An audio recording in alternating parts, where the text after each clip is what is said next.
Pošto kasnim, krećem na BGVG Fest. Prvi put idem sad i baš se radam da vidim kako sve izgleda i šta će sve biti i to jest kako će sva ona predavanja izgledati, koji će sve proizvodi biti u ponudi. Tako da probat ću da snimim što više mogu i...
I dalje životinja određena na neki način kao roba, odnosno recimo određeno u kolikim kavezima da se drže, na koji način, takozvano humano ubijanje, odnosno da treba da bude onesvešćena, odnosno omamljena pre nego što se egzekutira i slično, dok borci za prava životinja smatraju da uopšte životinje ne trebaju da nema nikakvog humanog ubijanja i da ne treba da se bilo kako ubijaju, ne postoji humano ili nehumano. I ako je ekonomski aktivizam, onda je na nekom, da kažemo, personalnom nivou, a građanska neposlušnost ako uzme maha, odnosno ako je, da kažemo, masovnim razmerama. I to je ono što je zapravo najlakše da uradimo, jer u svakom trenutku možemo da postanemo praktično vegani, a nešto je čime na direktan način pomažemo životinjama. Ja ne znam da li ste znali informaciju, ali ako otprilike jedna osoba pređe na veganstvo, toliko svog života spasi otprilike 10.000 životinja. I ono što bih naglasila nije samo pitanje ishrane, znači nije biljna ishrana, nego ne uključuje iskorišćavanje životinja i za ono što smo rekli, zabavu, kožu, krzno, ne znam, bilo koji drugi način testiranja životinja. Takođe je interesantno zato što ne mora da uključuje udruživanja ili neke novčana sredstva i slično. Dakle, smanjuje patnju životinja na taj način što u stvari smanjuje potrebu za njih, da bi se smanjila ta reprodukcija. Ovo su samo neke od oznaka koje su svima vama poznate, čisto ako neko možda nije vegan, hteo bi da pređe na veganstvo, kako to da najlakše učini, tako što će birati proizvode koji imaju tu oznaku. Protesti su zapravo načini davanja svoje podrške ili vlastima ili bojkotovanja određenih odluka.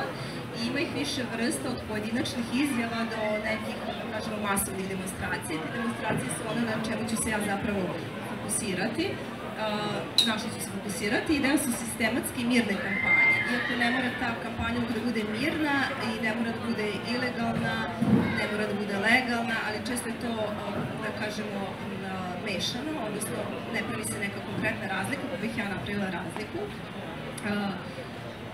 Kod nas najčešće se rade protesti i na slikama su dva protesta, jedno Hrvatskih prijatelja životinja i jedno Slobode za životinje, kada je bio protest protiv krzna. Znači, Sloboda za životinje kod nas, da kažem, ajde najkarakterističnije što se tiče protesta. Zatim imamo u regionu Prijatelja životinja, Oslobođenje životinje, u svetu PETA, zatim ravnopravnost životinje.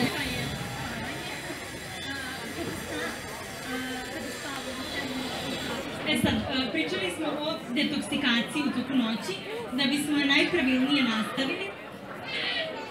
Izvinjavam se. Da bismo je najpravilnije nastavili, ono prvo što bi trebali svako jutro da pojedemo je voće. voće kao puno antioksidansa, izvinjavam se, puno antioksidanasa i vlakana. Vrlo je bitno za zrak jesen dodati malo muskatnog oraha i cimeta, zato što smanjuju osjećaj umora i muskatni orah i cimet. Malo nam je ringla spora, izvinjavam. Proces stajanja tih sastojaka je nekih 3 mjeseca u mračnom prostoru i plastičnoj boci. Zašto plastika u ovom slučaju? Zato jer se stvaraju plinovi i da steklo staklo bi eksplodiralo. I nakon 3 mjeseca imate fini proizvod za čišćenje cijele kuće. S prirodnim enzimom možete naklad pesticide s voća i povrća, možete špricati biljke protiv nametnika, možete se zaštititi od komaraca s tim, znači stvarno je sjajan proizvod. Možete ga napraviti sami do odjeće. Ja sam koristila oraščiće za pranje. Oraščiće za pranje nisu lokalni proizvod, tako da mi je Milja otkrila bršljan koji sadrži prirodni saponin i također ga možete staviti u kompost nakon korištenja. Milja, koliko se bršljan koristi? 3 puta izgleda?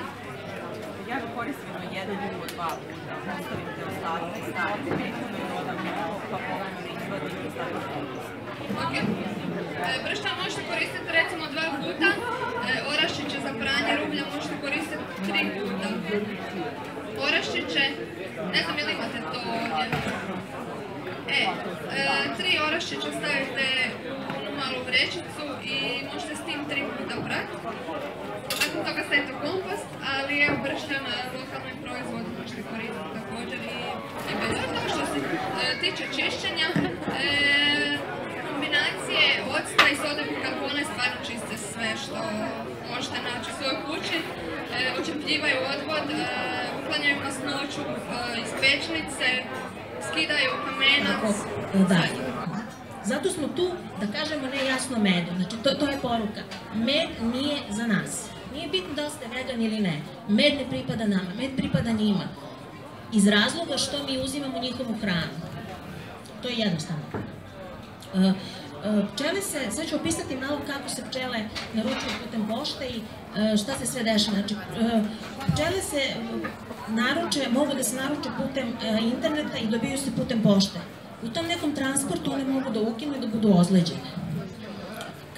Neki pčelari kada dobiju takvu maticu, oni vrše trimovanje krila. Znači drže blago za njeno telo, njene povrede i vrše trimovanje krila da ona ne bi pobegla. Međutim, to je zaista nepotrebno, jer ja sam upisala, one izlaze svega 2 puta iz košnice.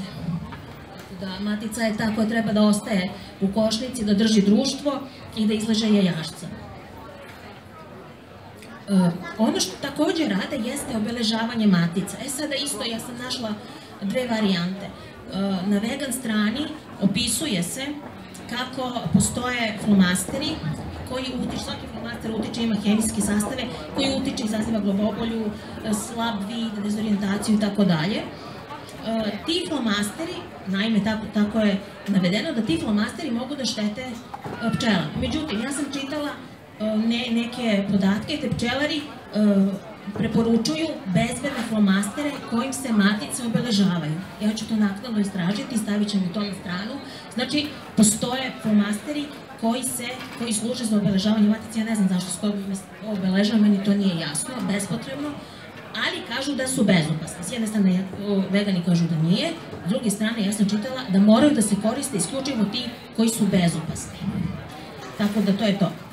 Znači, kako se recimo nasilnim putem, te matice koje se dobiju poštom, one moraju da budu oplođene. Šta se radi? One se na silu drže ili za telo, slabo se stiskaju i nasilnim putem se u njih ubrizgava semen. U vulvu matice se ubrizgava semen, prethodno se nasilnim putem iz trutova uzima taj isto semen i to je znači maltretiranje životinja. rekla sam da, zašto takođe neki pčelari spale košnice, recimo ja sam videla jedan video gde jedan čovjek preporučuje benzin samo, komentari su bili zaključeni, kao benzin da treba samo zapališ, ako vide da su pčele obolele, da pčele jednostavno nisu zdrave, oni uzmu i zapale celu košnicu. Neke pčele rade, ne svi. Oni uzmu i zapale košnicu. Nekih 40% čak čini organska materija. Ja sam dugo godina živjela u zabludi da organska materija koju ja šaljem na deponiju u stvari čak nekako pomaže, ne zamerite moju naivnost, a možda i vi delite tu naivnost, da čak nekako pomaže procesima koji se dešavaju na deponiji. Nažalost, to nije slučaj. U prirodi stvari funkcionišu po zakonima. Način raspadanja koji se dešava na gradskim deponijama, nažalost, je samo štetan i to veoma štetan. Kada se organska tvar nađe na deponiji, ona nema potrebne uslove da se razloži, već dolazi do nečega što nama u ovom trenutku uopšte ne treba, a to je dodatna emisija ugljeničnih gasova. Sa deponija se emituje jedan od gasova koji je čak mnogo jači od ugljen dioksida koji mi najčešće spominjemo, a to je metan. Tako da jedna dobrobit kompostiranja je i to da kada kompostirate vi direktno utičete na to da vaš grad ima manju emisiju ugljeničnih gasova. Ja nisam otišla u šumu da uzmem ovaj šumus. Idealno bi bilo da odete u neku predivnu šumu i da donesete šumus, odnosno šumski humus iz te šume. Ja sam otišla ispred moje zgrade, pred jednu malu šumicu topola koju mnogo volim, imam jako pozitivan stav prema njima i mislim da je to. Donećemo ugljenik, miješat ćemo, ubacivat ćemo vazduh, ubacivat ćemo kiseonik, vlaga, voda, temperatura, ok, mikroorganizmi, oni koji će u stvari tu da rade, njih sada unosimo. Znači, da bi se započelo varenje, to varenje će vršiti mikroorganizmi. Meni je fenomenalno i baš kada smo Radovan i ja radili jednu prezentaciju kompostiranja, što sam u tom trenutku shvatila da ono što u stvari razlaže u mojoj kanti i pravi ceo ovaj proces je nešto što je meni golim okom u najvećem delu nevidljivo. Znači, mi ćemo uneti mikroorganizme, unećemo ih preko humusa, šumskog humusa, jer je neka pretpostavka da ako odemo u šumu i onaj prvi sloj, znači ne duboka zemlja, nego prvi sloj, gde je onako lišće koje je vlažno i rastoleže se, kako se to kaže, koje se raspada, koje je u fazi raspadanja, što je upravo slučaj sad sa ovim lišćem. Ona je malo suvo, ali smočit ćemo, ima tu, doći će voda kroz vreme. Znači, mi u stvari uzimamo taj sloj iz šume koji je bogat životom, koji je bogat svim vrstama mikroorganizama, specijalizovanim za različite vrste razgradnje. To je ono što nama treba, to je ono što ćemo mi staviti ovde. Samo da vidim vreme, mislim da smo ok, jesmo. Ja ću staviti sada malo zemlje, odnosno malo mog komposta,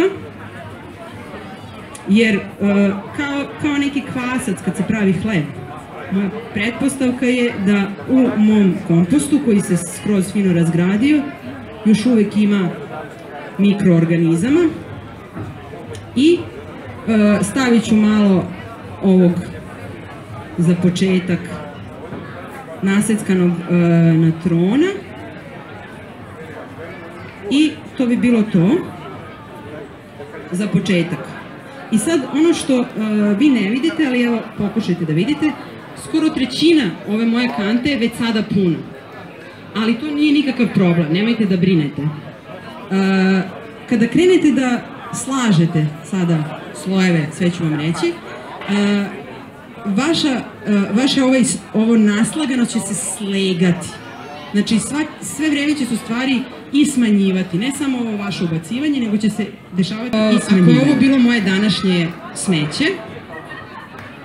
onda ću uzeti otprilike toliku količinu piljevine, jer piljevine ide, sećate se, 1 na 1, ili nekog drugog smeđeg materijala, stavit ću preko, eventualno ću dodati, jer meni sad ovo izgleda malo suvo, jer je ovaj humus koji sam donala malo suv, ću staviti malo vode I stavit ću jednu, može da se koristi ovaj poklopac koji je dole. Katastrofa, ali šta da radim, upravo sam se vratila sa ovog prvog dana VG festivala i neopisivo sam zadovoljna svim predavanjima i svim proizvodima koje sam videla i probala i stvarno je sve fantastično i mozak mi je, čini mi se, ovoliki prepun informacija i imam toliko inspiracije da dalje širim priču kada je veganstvo u pitanju. Tako da sutra ću vidjeti da se, to jest prijavila sam se da sutra volontiram tamo. Vidjet ćemo šta i kako će biti i probat ću da snimim šta god budem mogla. Ali nadam se da ste uživali ovim do sada klipovima. Što se ovih predavanja tiče, probala sam da uhvatim onako nešto najzanimljivije, da tako kažem. Stvarno su divni ljudi, svi koji su predavali i da, sve je bilo predivno.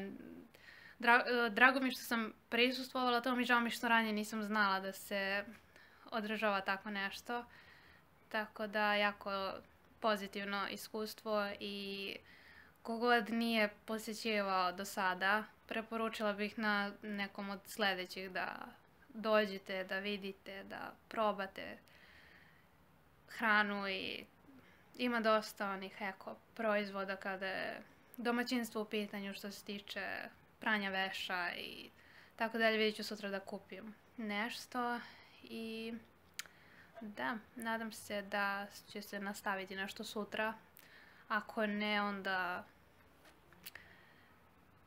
se vidimo u nekom od narednih videa i nadam se da ste uživali u ovom. Znam da nisam sebe previše snimala, ali više je bila poenta da, eto, vidite kako otprilike deluje ta gužva, ali i koliko ima predivnih stvari da se čuje i vidi.